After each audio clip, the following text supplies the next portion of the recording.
So can the broken pieces of your past make something beautiful in your future?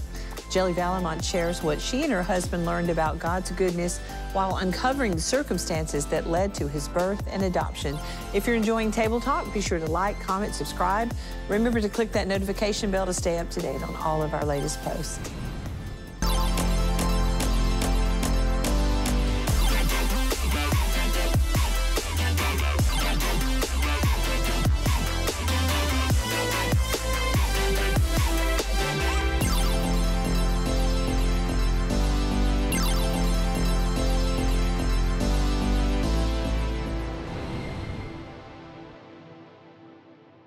Well, do the fragments of your past have you feeling like God can't use you, or maybe you somehow feel incomplete or purposeless?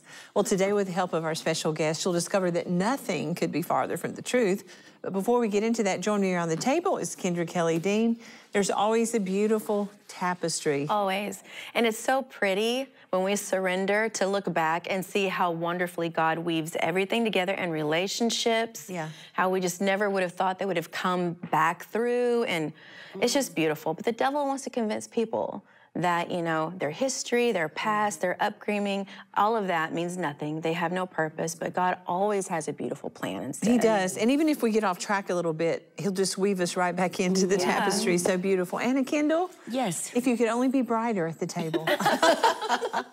So pretty. You look beautiful. Oh, thank you. I always love your colors. Oh, thank you. You have the most beautiful colored eyes. Oh, you guys, awesome. They're so pretty. You're like gems.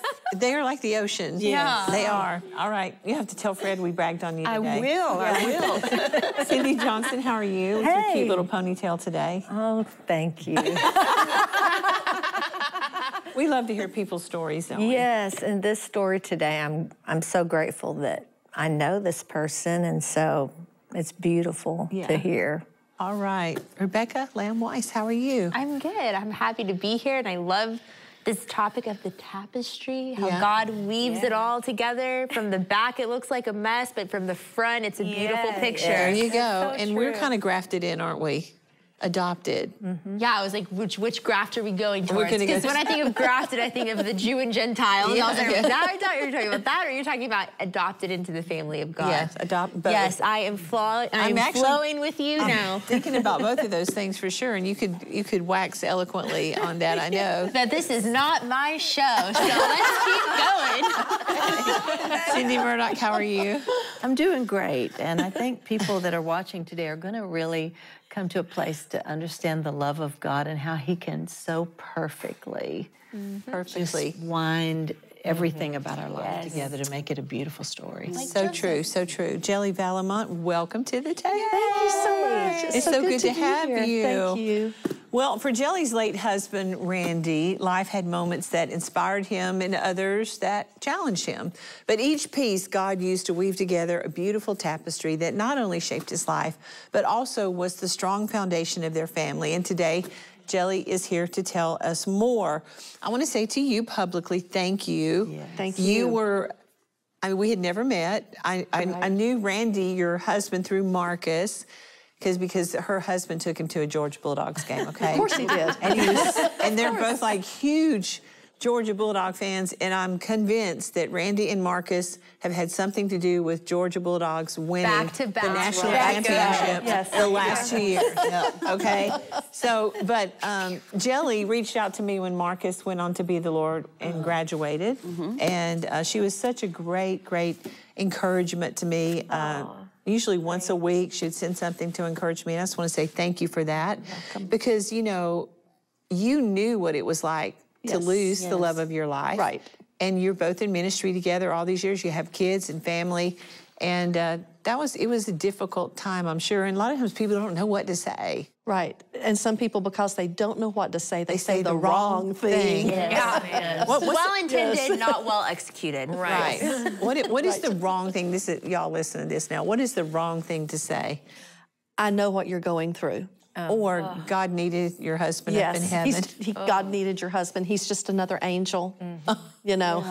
He's And what not is- an angel. And what is the right thing to say? I'm sorry. I'm praying. I'm here for you. I'm here. baby. I agree. Can I wash your dishes? Yeah. Can I vacuum your floors? Yeah. Yeah. Wow. And especially, I would say, like 6 months later. Right. Because Yes. everybody's there like the first 2 or 3 Right. weeks. Right. And then Right. 6 months later, it can get very lonely. Very, especially around holiday times or significant Yeah. days in your life. Yeah. Those are very, very difficult times. Well, one of the things that you did out of all this, and a lot of people wouldn't have been able to do it, but you wrote his story. I did. Because that was something he wanted to do. It was. So the Lord assigned it to you, and of course, it's called Tapestry, a story of adoption, acceptance, and destiny. So Yes. tell us a little bit about Randy, and because it's such a great story and Thank unique you. story. Thank you. Well, Randy and I actually started this book about 3 weeks before he died. We were supposed to be in Washington, D.C., and I pulled my suitcase out and was packing on Sunday night. And he said, "What are you doing?" So he said, "We're not going to go. We're going to go over to the lake and we're going to hash out this book." And I said, "Okay." He said, "I want the story told. It's got to be told. People need to know what this story, what God has done in my life." I said, "Okay, let's do it." And I said, "What do you want to call it?" And he looked at me and he said, "Tapestry, a story of adoption, acceptance, and destiny." Wow. And I was shocked, and I said, "Okay, let me write all this down." I'm typing as fast as I could. And I said, "So what do you want told in the story?" And he began to give me an outline.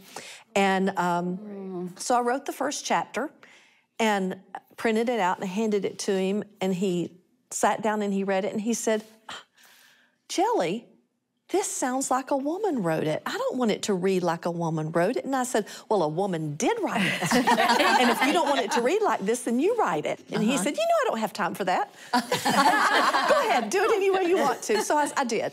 And I didn't touch it again until after about 6 weeks after he died. Wow. And I knew that I had a mandate from the Lord that I needed to finish this story. Yeah. And so I started writing and How was it? deleting. How was it doing that, like for you, with him not being there? It was almost therapy. Yeah. It was very difficult, but even though, because we had talked about it so much and I knew his story so well, I knew that there were things that he wanted to include in there, and I knew that there were things that didn't need to be included. Yeah. So I was probably the best person to tell the story, Yeah. but it was still very difficult. I would write sometimes a paragraph and sit and cry because of the memories and the feelings that it brought back up. But then I would write a little bit more and I would go, "I'm putting this in here, Randy, whether you want me to or not." I'm sure you talked to him while you were writing. I did, I did, and I talked to the Lord a lot. Okay, so we got to hear the story now. Yes. Okay. So Randy us the Valleman, process. tell us how it started. Okay. Randy was conceived as a product of an affair. He never knew what had happened, and he knew that he was adopted by a family, the Valamont family, when he was 3 days old. Randy did not know any of the circumstances. He always thought that he was a child from 2 teenagers that got pregnant, backseat of a car. Right. And when our oldest daughter got sick, And he thought he was Italian. he thought he was Italian, and he did look And he Italian. did look He looked Italian. He connected to the Italians in our churches, and he would say, "Paisan, paisan." Bring some lasagna. Yeah. Oh, yes. And he loved Italian food. Anyway, our oldest daughter got ill, and we could not find out what was wrong with her.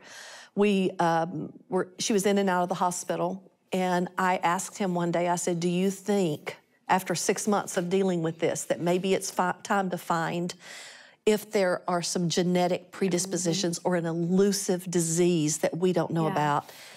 And he said, "Yeah, maybe so." He said, "Go ahead and write and see what you can find." And so we crafted a letter to the Department of Vital Records in New York, where he was born.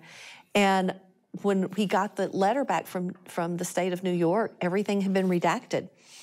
There was no identifying information, nothing medical. There was nothing on there except his birth mother was 33 and his birth father was 34. And that's all we could find out. So it Did kind that of opened break the door. his heart at that time? No, I mean, because he said, well, now I've got to come up with another scenario. It wasn't two teenagers, so it was either, he said, I'm either a product of an affair or they were too poor to keep me. Yeah. Yeah. And he said, I don't know what it is. And he said, okay, that's all we need to know. And so he just closed the door for about a year or so. And then one day he said, Jelly, I think I need to know more. I think there's something that the Lord wants me to do with this information. So we hired a private investigator. So she called me 2 weeks later after looking for Randy's birth family for years and years and years. Oh, wow. She called me 2 weeks later and she said, Jelly, I've got the information you were looking for. Wow. And found out that Randy's birth mother was German. And that's she said that I can tell you about her life, but just because she's married to this man does not mean it's Randy's birth father. Yeah. Right. And so I said, okay, give it to me. And she gave it to me. And I told Randy, I said, the ball's in your court, so to speak. I said, you've got to do something with this or let it die again.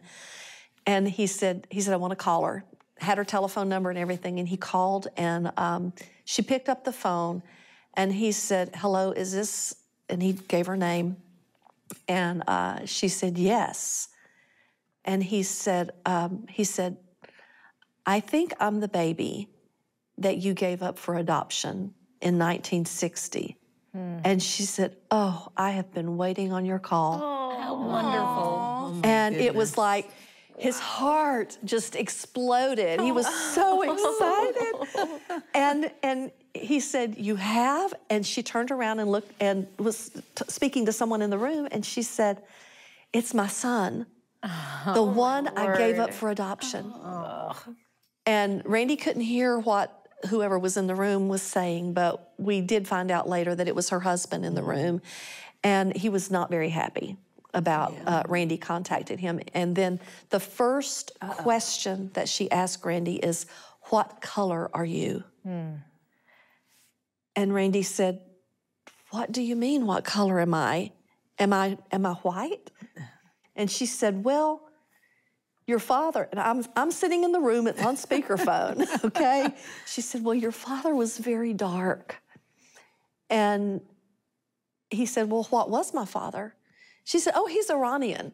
The conversation continued, and she gave us his birth father's name and found out that they were having an affair. And we saw her one time. We went to New York and met her.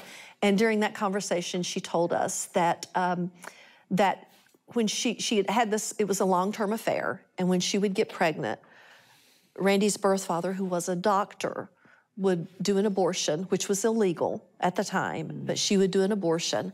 And how many did she have? She never told us. Okay. But and he performed the procedure on her. He did the procedures because he was a doctor. And he was a surgeon in Iran. But when she got pregnant with Randy, what happened? Well, she didn't know she was pregnant, and Randy's father was called back to Iran to do surgery on the Shah's wife. And when he was in Iran, Marion found out that she was pregnant with Randy, and by the time Parviz came back, she was too far along for him to do the abortion. Thank God. Thank God. And so she gave birth to Randy and gave him up for adoption immediately. So she never looked at him. She so never she saw didn't his know. face. Wow. Really? No, she never What did. did she say when she saw him? She said, you look just like Lori, who was her youngest daughter. Oh. And but he did have some characteristics, but he's exactly like the Fatui family. He's, But that's you know, what she saw. Yeah, she thought, And so But that had to bring some healing to his heart. it did. For him to meet her and get the rest of the story, it was very, very healing, very important for him to know where he came from. Something else happened that was pretty astonishing, because at that point, I guess you found out he's going to make contact with his father. Yes. And he's going to find out some not so good news. Yes. We were we went to Boston for a meeting, and that's where his birth father lived. And so when Randy and a couple of friends of ours were with us, and he went and was able to sneak into this highly secured building where his birth father lived. And basically, he you know could how do when someone buzzes you in and somebody comes in after you, that's kind of like what they did. Okay. And so he through a ruse, he got his birth father to come and meet him in the lobby. And his birth father took one look at him and said, I told you, I don't want anything to do with you. I never wanted to see your face. I don't want anything. You'll never be a part of my life. I don't ever want to see you again. Even though he looked just like him. Even though he looked just like him. And so Randy and Wayne left the lobby of the building, and I said, how are you? And he said, I'm okay. And I said, what did you say to him? And he said, I told him, he said, I know you don't want to know me. I know you don't want to know who I am, but I want you to know that Jesus Christ loves you. Wow. And one day you're going to need to know that. Wow. And his birth father kind of scoffed and turned and walked away. And but Randy gave him the word. He gave him the word. Yeah, that seed was planted. And so I want to make sure we got to get Danielle in here, your daughter. Yes. So, Oh, yes. tell us about Danielle. Okay, so She like her dad? She's like her dad. We always told her she should be an attorney because she wants to argue about everything. After all the dust had settled, I kept a file on the Fatui and the Boyles family, and I put it, in my file cabinet, and just knew that I wanted, and I had pictures and everything. So, Because you also found out that his father was married, and that the wife had been in Iran, and he also had two children. He had one child when Randy was conceived. Right. And his name is Muhammad. And after he went back to Iran, his wife conceived again, and they had a little girl, and her name is Nilu. I had kept the file, and Randy and I were, again, out of town. It seems like every time something significant happened, we were out of town. Yeah. So Danielle calls me, and she said, hey, where's that file on Dad's birth families? And I said, in my file cabinet. She said, well, how do you have it filed? And I said, Danielle, you may not take that file out of my house. It's confidential. And she said, oh, I won't take it. And I said, okay. I found out later she copied it. Yeah. And, No, she took her phone and took pictures. yes. So she called me a little later, and she said, Mom, did you know that Dad has another brother? I said, yes. His name's Muhammad. Do you know that he has a sister? I said, yes. Her name is Nilu. Well, why don't they know about us? Because I made a commitment. Yeah. To Parviz's family, that we would never invade his family, and we would never tell anyone, because his wife never knew. Oh, and she didn't know that he had had an affair, and she didn't know that multiple children had probably been conceived. So Danielle said, "Oh, okay." And Danielle had to go to that week while Randy and I think we were in California. Danielle had to go to Boston and do an event for Calcutta Mercy. So she called me. Randy and I got back home, and she called me, and she said, hey, you'll never guess where I am. And I said, you're in Boston. And she said, well, kind of. And I said, Oh my word. what does this mean? And she said, well, I'm actually in Brookline. And I said, okay, what's the significance of that? And she said, well, I'm sitting in Dad's brother's house. Oh my goodness. I said, you are not supposed to do that. And you can't do this, Danielle. We made a commitment. She said, you made a commitment. I didn't. And so she began to tell me that she walked up to the door. And this is what is so amazing about the hand of God in all of this. Mohammed and his wife Parveen had just walked in the door from an overseas trip. And they had 30 minutes before they were supposed to go to another event. And during that 30 minutes, Danielle walked to the door. Perfect timing. Rang the doorbell, and he opened the door, and she looked at him, and he said, can I help you? And she said, yeah, I think my dad is your brother. And then she began to weep. Oh my goodness. And he embraced her and brought her into his home. And Parveen, his wife, comes in and she says, "What is going on?" And he says, "This is my niece. I have another brother." Oh. And so they sat and talked for the few minutes that they had, and then went to their meeting, and then Danielle went back to their house later that evening and was able to speak with them. And then they called and spoke with Randy. And one of the first things that Mohammed said is, "My brother, why have I not known about you all of my life?" Oh, wow. And the sister, she was open as well. She was very open. After Randy talked with Mohammed and his wife Parveen, then Nilu called she lives in Arizona, and she called from Arizona and spoke with him. And she said, and first thing she said is, "Randy, I've always wanted another brother." So they were very accepting. And what I did not understand, I could not understand, because from my culture, my standpoint, if there is a child that is conceived from an affair, that's not a very happy thing. No. But in their culture, Randy's grandfather had a wife and a concubine, and there were 10 children, and they were all raised together. So having another brother was just an amazing thing for them. They were so excited to have another brother. And didn't they have like a family reunion? They did. In 2015, they had this big family reunion on New Year's weekend, and they called people. They came from all over the world to meet Randy and our family. Yes. Oh, wow. We found, and they're movers and shakers in the Iranian world. And what did they say when they saw your kids and Randy? Oh, family? yeah, this is our family. What happened with his biological father? Did they end up having another conversation They once did. he met his siblings? Yes. I guess. His siblings told him he was very ill, and Randy's siblings, Mohammed and Nilu, told Parviz about Randy. And Parviz is the father. Parviz is the father, yes, and they really, I think they maybe remonstrated him somewhat because he had not been accepting. Yeah. And Randy was able, after the family reunion, Randy was able to go to Arizona where Parviz was in hospice. And he was able to sit and have a conversation with him for about 45 minutes. And Parviz never made a commitment to Christ when Randy was there. So we don't know. But he had the seeds planted. He had the seeds. He did.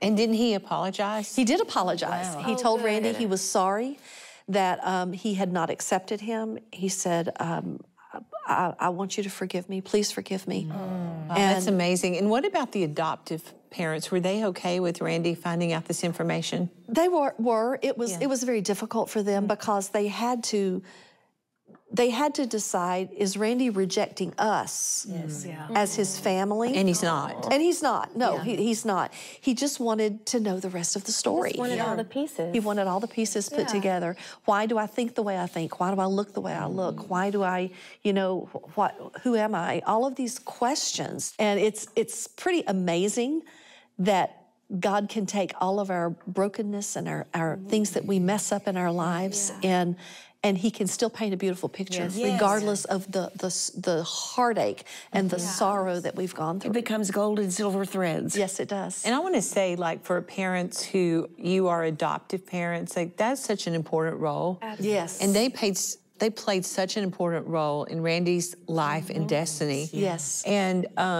don't be afraid if you are adoptive parents, if the kids come back and want to find that information. It doesn't take anything away from you. No, like, you're not at really, all. really special for what you did. And what about, what would you say to not only parents who really want to adopt, but what would you say to that person that's found themselves pregnant?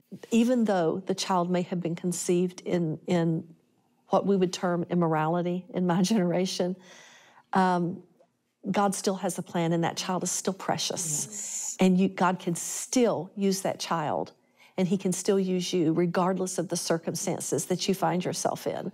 So don't give up. Keep going. God wants to use you. He has a plan for you. And I always say that God has given us a freedom of choice. Yeah. Yes. And so it's your choice to make. But I think it's important that we, especially as Christians, give you an alternative. and just let you know that, you know, if you call that number on the screen right now, we can point you in the right direction. And there are people, Nancy Alcorn, and she was just with us, and Yes. and so many others that have places available where women who find themselves in that situation can get help. Yes. And can maybe see about adoption, or even keep the child. Yes. Or maybe they don't know how they're going to do it. I just want to say there's another way out. And again, you have to make that decision. But we want you to know that there are other options. And we really do believe that at conception, an eternal soul is created. That's right. And so that's why we're passionate about that. But Tapestry, a story of adoption, acceptance, and destiny. Who needs to read the book, Jelly? Anyone who questions who they are and whether or not God can really use them. All adoptees. I think adoptees, adoptive families, people who have given their children up for adoption.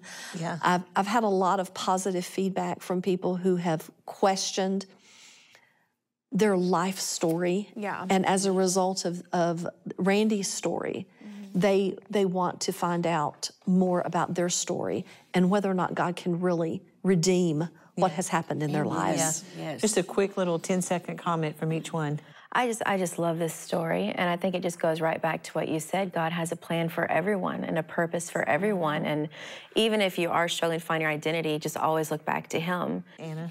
And God's timing is perfect in all of this. And the way that He orchestrated the perfect timing with each of those steps is so faith building. Cindy? And I love that God gave Randy another strong woman in you that was able to walk with him and tell his story. So That's so good. Rebecca? I think about what Joseph said. He said, what the enemy had intended for evil, God meant it for good. And when he was rejected by his father, what the enemy meant to harm Randy actually brought him into the right family at the right place at the right time to bring a redemption of the Fatui family. So good. So good. Cindy? And I think you just paint a great picture that we understand God has destiny on our life, and He has a plan if we can just trust Him. And look at all the lives He touched and changed. And what a wonderful way to honor your husband by finishing this. I love it. Finishing the book. So good. Tapestry. Such a great story. And of course, we really barely scratched the surface. We are out of time. Hope you've been inspired by Randy's story. God can take all the pieces of your life, even the ones that you may think He can't use. He can weave them together and make a beautiful tapestry. And, you know, that's the thing. A lot of times we think, oh, those mistakes I've made, that, you know, do you understand that God wants to use those things that where you've made a mistake, where you've had to say, wow, that was the wrong way to handle that. He wants to take all of that and use that experience so that you can help other people. And so I want you to look at it that way, and don't allow shame to cover you up. And if you're watching today and you need God to bring healing from your past, and you really want God's purpose in your life, that's why that number's on the screen. Our prayer partners are standing by, ready to pray with you. I want to thank Jelly for joining us at the table. How did you get that name, Jelly? I was thinking that. High school. Okay. Yeah, a and guy. it stuck. Yeah, it did. A guy, his name is Wayne DeLong. Wayne, I don't know where you are or what you're doing with your life now, but thank you very much. That'll be the next table talk when we find Wayne. We'll find him. But anyway, thank you so much for sharing this powerful story with us. Be sure to pick up a copy of her book, Tapestry, A Story of Adoption, Acceptance, and Destiny. It's available now. And for more on her ministry, you can visit her online at valamontministries.org. Great church there in Georgia. As always, remember to join the conversation online by leaving us a comment on Facebook, Instagram, Twitter, or YouTube. We always love hearing how Table Talk has touched your life. Thank you so much for watching. Thank you, ladies. Thank you, Jelly. It's a beautiful tapestry God's creating in your life, and I'm excited to see what's ahead. We'll see you next time. Bye-bye for today.